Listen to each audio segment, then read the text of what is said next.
kitchen. And if today is your first time stopping by, I want to say a very warm welcome to you. So today I made teas and I am sharing the recipe with you. I hope you enjoy it and I hope you like it. Yes, this is really good.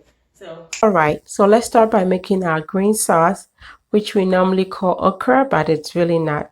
So I have here my 2 small herrings, some dawada, and my jute leaf, also called molokia, and we call it back home alefu or ayoyo.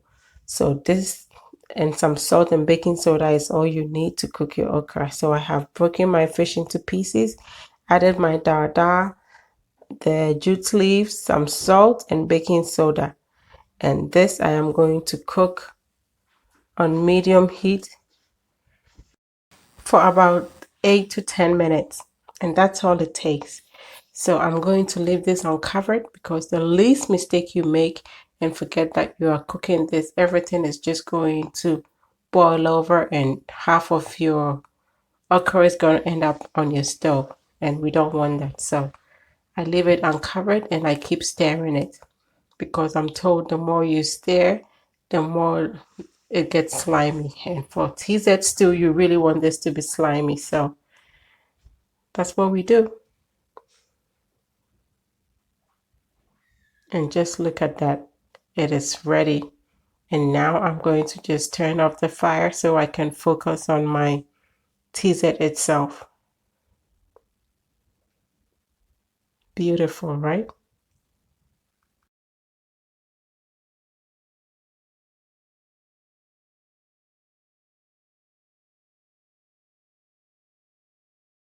For the TZ, I will need some corn flour, and that is in the little cup, which is 1 cup. And I have here 2 cups of kokonte or cassava flour in the bigger one. So I've poured my corn flour into a bigger bowl, and I'm going to mix it with a cup of water.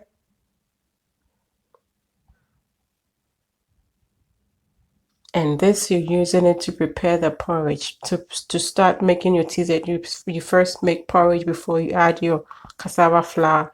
And so I have my water boiling, which is 5 cups of water, and it has come to a good boil. So now I'm going to pour my corn flour that I've mixed with water in here, and that is going to be the base for which we make our TZ with. And just look, the water was already boiled, so as soon as I poured it in there, it thickened, it formed the porridge, and that's what you want.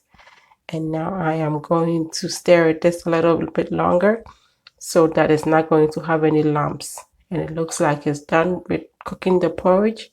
So I'm going to cover this for about 3 minutes.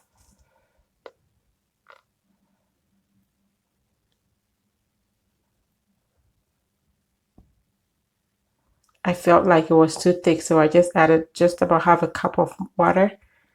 And now I am actually going to cover it.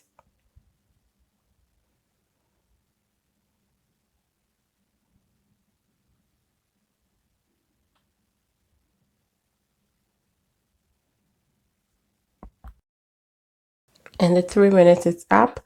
I feel like my porridge is cooked enough, so now I'm going to start adding my kokonte or cassava flour into this porridge. And I'll be pouring it gradually. And yes, this is a very practical, real kitchen occurrence. Just look at all the mess I'm getting on my stove. But hey, who cares when you're going to enjoy something so delicious? I'll clean that stove afterwards. And so I'll continue to mix this because you don't want to pour too much.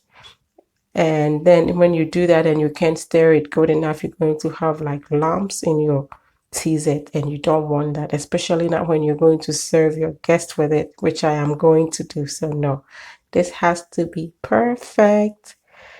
And so I mix and mix, and then when all the powder is absorbed in this, I'll add more of the powder because this is too light. It could use a little bit more of the kokonte.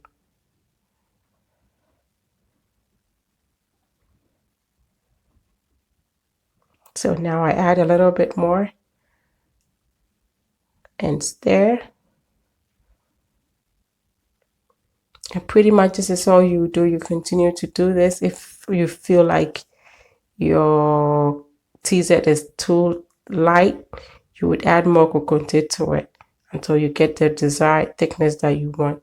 At this point, I think mine is okay. So now I'm going to focus on just mixing. This sound like a kind of, you know, me know. So I'll continue to mix or stir and make sure I get all the lumps out, get it perfect, just like so, you know. And just look at this. This is looking good. So beautiful, so smooth.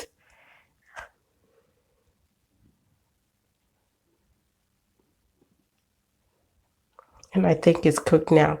So I'm going to now start making them into balls.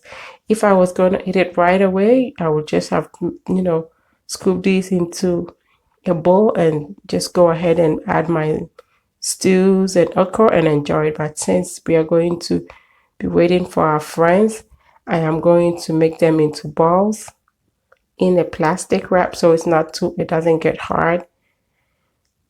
And most of you have been asking me, especially on Instagram, how I prepare my banku and other, you know, boiled foods.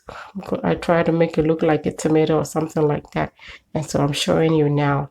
So I just cooked it, picked up the plastic from the bowl, and then, you know, just twist and twist until the plastic is tight. And that way it forms all those, it forms the shape. This is how I prepare it. I don't even know how to describe it, but a lot of you have been asking me, and I hope this helps. You could prepare your banku like that. You could prepare your muto like that. And of course, this TZ. I like it. So, and I'm going to show you one more time how I do it. There you go. Twist, twist, twist, and there. Perfect. Beautiful. I just think it's presentable. And you continue until you finish all of your TZ. And this is it. I have more for the kids in their bowls and they're going to eat on the side. But this is all we have. And just look at that. Dinner is ready. Our friends are here. It's time to eat. And boy, was it enjoyed. We really had a good time eating and talking over this delicious food. And I have the recipe for the stew for you in another video. So kindly look out for that. Just look at this. Delicious, right? We really enjoyed it. And just look at that beautiful stew. It smells amazing. It looks authentic, or maybe almost authentic. And yes, you could be making your own TZ just like this. You could turn yourself into some ajia in your house and enjoy this. Okay, so I'm going to sit and enjoy this and catch up with my friends. But I hope you give this a try.